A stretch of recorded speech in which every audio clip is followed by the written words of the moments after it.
todos, a todas, né? Sejam aí bem-vindas à nossa sexta-feira inclusiva, quem não esteve aqui no período da manhã, né? E os que estão aí agora de novo no período da tarde. Muito bom reencontrá-los, revê-los. A nossa sexta-feira inclusiva desse mês aí é sobre a temática de síndrome de Down. E nós temos aí como convidado para essa palestra de hoje à tarde a professora Nara Viana, da Universidade Federal de Juiz de Fora, e que tem muitas pesquisas aí na área de síndrome de Down. Então, eu quero que vocês aproveitem muito esse momento, né, para perguntar, para aprender, para dialogar, tá? E eu já vou convidar a professora Nara para estar aqui conosco, né, para que ela possa iniciar a palestra.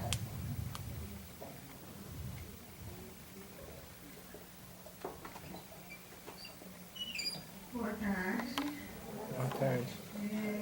Eu quero agradecer, né, o convite da professora Paloma para estar aqui hoje com vocês, para a gente conversar um pouco sobre a síndrome de Down, a família, a escola, que são questões importantes, atuais e que nos permeiam, né, o dia a dia, perpassa a nossa prática profissional, sejamos educadores ou não, as famílias também.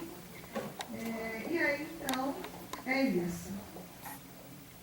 O título, né, da nossa conversa, né, a família e a escola como contextos de desenvolvimento da criança com síndrome de Down. E aí a gente vai falar um pouco, né, sobre as crianças com síndrome de Down, o que é a síndrome de Down, e um pouquinho da história da síndrome de Down, para a gente poder, então, entender também o desenvolvimento das crianças.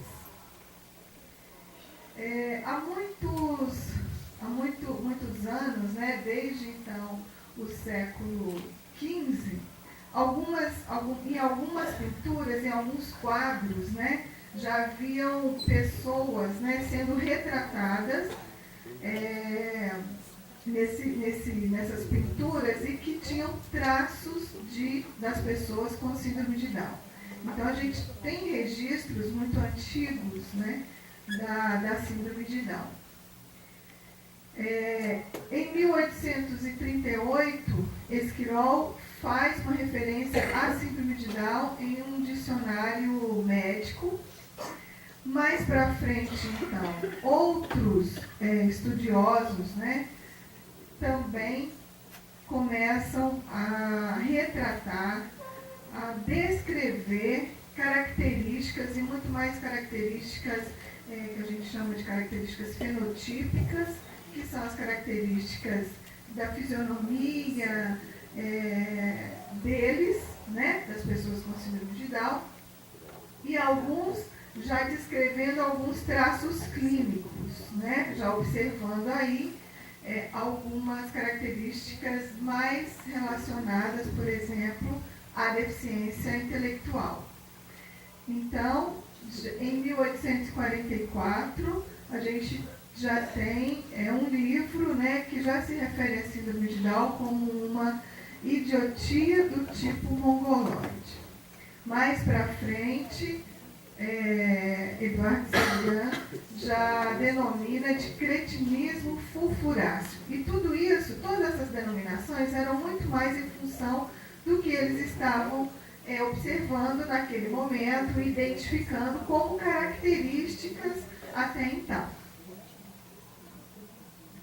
E o reconhecimento da síndrome de Down como uma manifestação clínica, ela só ocorreu com o trabalho de Langdon Down em 1866. Então, desde essa época, e aí, daí, né, a síndrome de Down ser uma das síndromes mais conhecidas clinicamente, e também devido a isso, nós temos hoje muito mais condição de compreender a clínica da síndrome de Down. E aí, essas pessoas que nascem com síndrome de Down elas também têm tido uma expectativa de vida muito, muito maior hoje, né?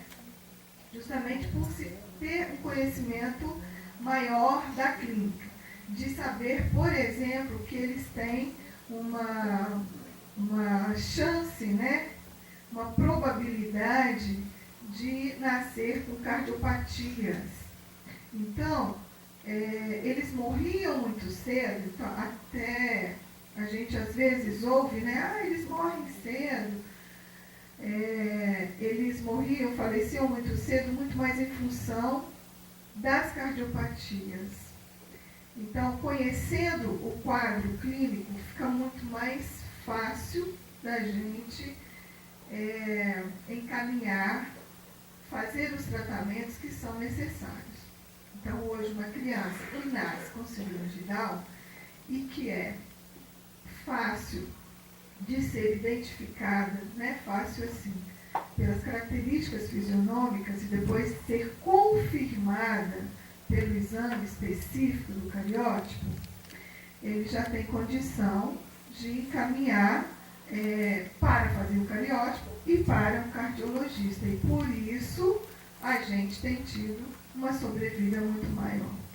Além disso, é claro, com todos os avanços que nós temos, né, na medicina, na educação, eles também têm tido uma qualidade de vida melhor, assim como todos nós. Então, não são só eles. Todos nós estamos tendo uma qualidade de vida melhor. E eles também. Então, depois desse trabalho inicial, vieram outros trabalhos, né, que contribuíram para aprofundar nesse conhecimento a respeito da síndrome de Down. E em 1959 é que esses dois estudiosos, né, juntamente com seus colaboradores, descreveram quase que simultaneamente a existência de um cromossomo extra. Então, eles é que descobriram que a síndrome de Down tinha, na verdade, uma alteração genética e que era devido a um cromossomo extra, que geralmente é o cromossomo 21. E aí, depois disso, né, a gente tem a descrição, é claro, dos 3 tipos, né, de acometimento, né? Então, a síndrome de Down, ela pode ser por 3 tipos, tá? Então, a gente tem 46 cromossomos, né? E aí, o par 21, ele, ao invés de ser par, ele acaba sendo um trio, né? Acaba tendo um outro cromossomo, que se junta aí ao cromossomo 21. Por isso, é a trissomia do 21. A denominação de síndrome de Down, ela só foi proposta vários anos depois, após outras denominações terem sido usadas. Essas denominações foram imbecilidade mongoloide, idiotia mongoloide, cretinismo furfuráceo, criança mal acamada, criança inacabada, dentre outras. Então, assim, vejam bem o quanto que a história, né, as descobertas e a denominação que foram dando para esse tipo, para essa síndrome, elas também, de alguma maneira, propiciaram que esses termos pejorativos, eles perpetuassem, eles estivessem aí presentes no nosso vocabulário, né? No vocabulário da população, e que, inclusive, quando muitos, né, algumas pessoas querem ofender o outro, às vezes utilizam alguns desses aqui, né? Utilizam alguns desses termos. Então, não foi proposital, né? evidentemente, mas contribuiu para que as atitudes em relação a essas pessoas fossem permeadas, né, por preconceito, por discriminação. Tá? E aí, desde 1965, nas publicações da Organização Mundial de Saúde, essa terminologia foi suprimida, a terminologia de mongoloide, prevalecendo a denominação de síndrome de Down. Então, desde 1965, porque a gente sabe que eles foram denominados de mongoloides muito mais por terem traços muito similares às populações da Mongólia, né? Só que esse termo ele começou a ser também utilizado de uma forma pejorativa. E aí, se a gente pensar que desde 1965 até hoje, né, já se passaram aí 50 anos, né? E a gente ainda ouve pessoas se referirem às pessoas com síndrome de Down como mongoloides. Né? A gente ainda ouve isso. Né? Historicamente, é importante refletirmos como essas denominações serviram para atestar problemas, estimular a discriminação e o preconceito. Né? Então, eu vejo que entender um pouquinho como foi construindo esse quadro clínico que há muitos anos, né, já é denominado de síndrome de Down, que não é doença, é uma alteração genética, né? Não tem cura, não tem remédio, mas que traz implicações para a pessoa. Implicações para o organismo todo. Tá? Então, é isso. É uma alteração na constituição cromossômica, no caso, a presença de um cromossomo 21 extra, caracterizando assim uma trissomia simples. Não existe grau de síndrome de Down. Ele parece que tem uma síndrome de Down mais grave. Né? Não tem isso. O que tem é as implicações. Ele tem a síndrome de Down. O que vai ter de implicações para o desenvolvimento dele, para o organismo dele, isso vai diferir de pessoa para pessoa. Então, as crianças com síndrome de Down, elas não são iguais, assim como ninguém é igual a ninguém. Então, algumas vão ter mais facilidades em relação a algumas disciplinas, por exemplo, na sala de aula. Outras podem ser mais amorosas, outras não, podem ser mais emburradinhas, mais agressivas. E aí a gente tem uma interação, não somente uma culpa, né? Não somente da síndrome de Down, ele é assim porque ele tem síndrome de Down. Não. Existe também uma interação desse indivíduo com o seu contexto, com a família, com a sala de aula.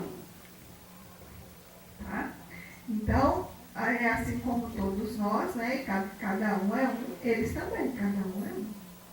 Só que ele tem a síndrome de Down e que algumas implicações para o desenvolvimento dele vão ser similares. Algumas crianças, por exemplo, com síndrome de Down, têm uma cardiopatia mais simples, um sopro, outras têm um problema muito mais sério que necessita de imediata intervenção cirúrgica. E aí, muitas vezes, é para sobrevivência mesmo, necessita daquela intervenção. E isso mostra essa diversidade também no que se refere ao acometimento em função da alteração genética. Então, o cariótipo 47, né, XX mais 21, ou 47XY mais 21, está presente em cerca de 95% dos casos da composição cromossômica das pessoas com síndrome de Down. E aí, as características, né? Então, a gente, não sei se, né, algumas pessoas devem ter visto, assistido Fantástico, né? Está passando aí no Fantástico uma série de reportagens, né, justamente sobre a síndrome de Down. E ele tem falado, né, o Drauzio tem trazido as características dessas pessoas, né?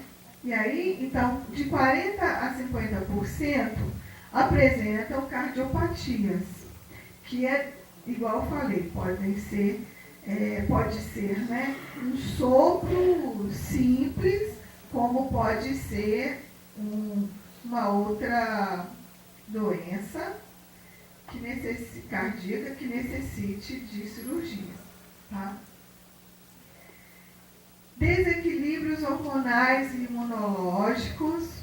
Então, às vezes, eles têm problemas de tireoide, risco de leucemia e mal de Alzheimer. Eles apresentam hipotonia muscular. Então, a hipotonia é no organismo todo. A hipotonia é o fato deles serem mais, vamos dizer assim, mais molinhos, terem mais facilidade para determinados movimentos, mas também tem que ter muito cuidado com alguns movimentos que eles fazem, porque pelo fato de serem hipotônicos, então é como se esses músculos e até mesmo os órgãos, eles ficam muito mais flácidos, né? Para ter uma ideia, tem um adolescente que eu conheço com síndrome de Down, que esses dias a mãe dele me falou que o joelho saiu na aula de educação física. Eu falei, mas como assim saiu? O joelho dele saiu do lugar. Estava correndo para chutar a bola e o joelho saiu do lugar. Eu falei, meu Deus, e aí o que o professor fez? Aí o professor, na hora, ficou meio desesperado. Mas aí chamou uma assistência médica, né? E conseguiu, com muito jeito, colocar o joelho no lugar. E ele foi para o hospital e está fazendo fisioterapia, está sendo acompanhado, né? Foi sendo acompanhado durante algum tempo, teve que imobilizar o joelho, e o joelho sai mesmo, né? Então, justamente por conta da hipotonia. Então, alguns movimentos, não que eles estejam impedidos, né, de realizar as atividades esportivas, as atividades físicas, mas alguns movimentos, eles têm algumas restrições. Só que também algumas coisas fogem ao controle, como essa que nunca tinha acontecido. O joelho sair porque ele estava jogando futebol, né? E a hipotonia também muscular é responsável, um pouco responsável, né? Não completamente, mas também grande parte, pela dificuldade de linguagem. A língua também é hipotônica e a gente pensa que eles têm uma língua maior do que a nossa, né? Não é em função mesmo da hipotonia. Alguns pequenininhos têm uma dificuldade de controle da baba, né, que muitos professores da educação infantil falam. E aí, na verdade, em função também da hipotonia. Mas com treinamento, com exercícios, né, no caso da língua, do controle, do desenvolvimento da linguagem, tudo isso é possível, né? Logo após o nascimento, eles apresentam dificuldades para sucção e deglutição, também muito em parte em função da hipotonia. E observa-se um atraso no desenvolvimento de alguns reflexos do bebê. E aí, quando eles nascem, então, é necessário passar, sim, pela estimulação precoce, né? Nessa reportagem do Fantástico até falou da importância da fisioterapia, da importância da fonoaudiologia e, é claro, aliada a essas terapias, a estimulação precoce. A estimulação precoce ela é importantíssima para que a gente possa estimular áreas motoras, vários aspectos do desenvolvimento, então motor, social, emocional, que para essas crianças elas ainda estão, como que se diz, não é imaturas, né? Mas devido à alteração genética, há um atraso no que se refere à aquisição dessas habilidades. Então, a estimulação precoce, ela vem no sentido de estimular mesmo, de propiciar a aquisição, o treinamento, que ela desenvolva de uma forma mais adequada, mais eficaz, então, que se melhore o tônus para ela poder andar, né? Para ela ter mais movimento, pular, enfim, ser mais independente de forma motora. Então, a fisioterapia, ela vai ajudar bastante na hipotonia, por exemplo, no que se refere à postura. E a gente eu tenho visto nas crianças, né, que eu já acompanhei, que não existe também um padrão, que idade que eles sentam. Então, esse padrão é muito variável também. Algumas crianças até podem adquirir numa idade muito semelhante a uma criança que não tem a síndrome de Down, que não tem o desenvolvimento atípico, que a gente chama. Então, com 7 meses, geralmente, né, está sentando, 6 meses, 7 meses. E muitas crianças que têm estado na estimulação precoce têm sentado, com síndrome de Down, têm sentado mais ou menos nessa idade também. O que eu tenho identificado como talvez uma diferença maior é no que se refere à linguagem. Então, são crianças que realmente com 2 anos de idade, algumas estão falando palavras, né? Palavrinhas, ou às vezes nem isso. Enquanto que as crianças com desenvolvimento típico, né, aquelas que não têm síndrome de Down e não têm nenhuma deficiência, elas com 2 anos, 2 anos e meio já estão formando frases, né, já estão se comunicando oralmente, né, de uma forma já bastante desenvolvida, né, com frases. Então, associadas ou não às cardiopatias, estão também incluídas as diversas infecções respiratórias. Então, são crianças que têm uma facilidade, né, vamos dizer assim, de adquirir doenças respiratórias, bronquites, enfim, essas doenças. Outras malformações congênitas e até leucemia em um grau menor. Então, a gente pode observar o quanto que essa alteração cromossômica, ela, na verdade, ela vai afetar grande parte do organismo dessa pessoa, né? Inclusive, eles podem ter também alguns problemas oftalmológicos, né? E a deficiência intelectual, ela está presente em todas as pessoas com síndrome de Down. Mas é claro que a gente não deve considerar a deficiência intelectual como algo assim impeditivo para que ele possa desenvolver cognitivamente de uma forma adequada. Então, ela não constitui uma referência única em relação às capacidades dessas pessoas, e muitas crianças nos surpreendem com sua memória, sua intuição e a sua criatividade. Então, a deficiência intelectual, ela também pode variar de criança para criança.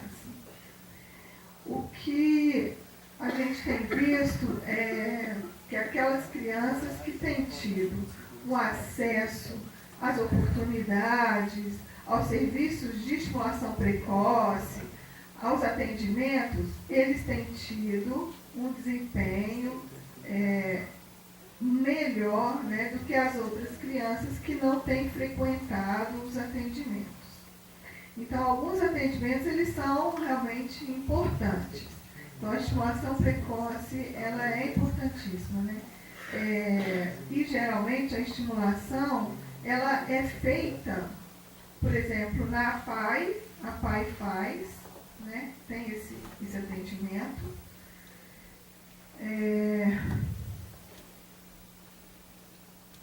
Eu acho que é só, né? E as outras instituições, outras ONGs e instituições de educação especial. Lá em Brasília, a estimulação precoce, até 2010, quando eu estava lá, não sei se continua do mesmo jeito, mas eu acho que sim, ela era feita nos centros de ensino especial. Os centros de ensino especial são escolas públicas só para as crianças com deficiências, e então tinha um centro, mais ou menos um centro em cada cidade satélite, e no plano piloto 2 centros. Então a gente tinha mais ou menos 13, 15 por aí. E quase todas as satélites, não eram todas. E aí as crianças, elas pelo menos conseguiam acesso à estimulação precoce numa instituição pública, né? O que é diferente do resto do país, né? Que não tem dentro do sistema público a estimulação precoce, não que eu conheça. Dentro da Secretaria de Educação, né? Dentro das escolas públicas.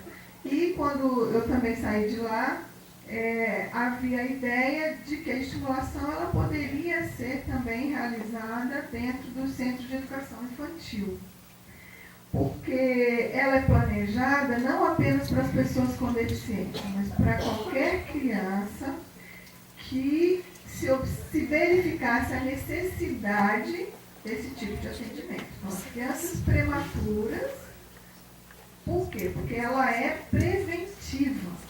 A estimulação precoce, ela tem o objetivo de prevenir dificuldades ou problemas nas áreas de desenvolvimento. Então, motora, intelectual, social, emocional, linguagem.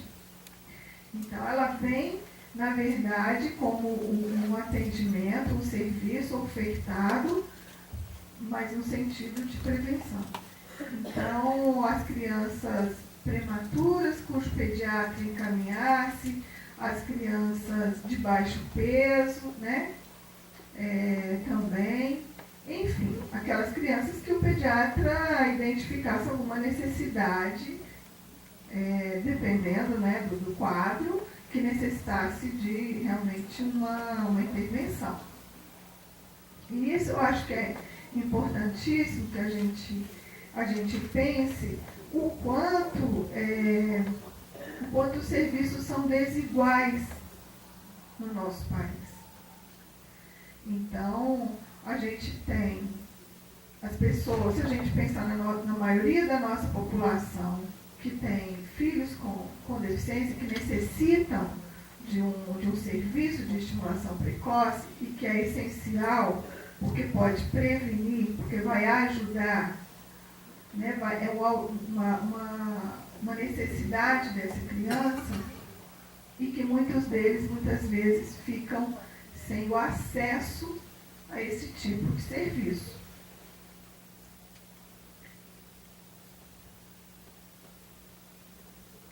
E aí, embora o QI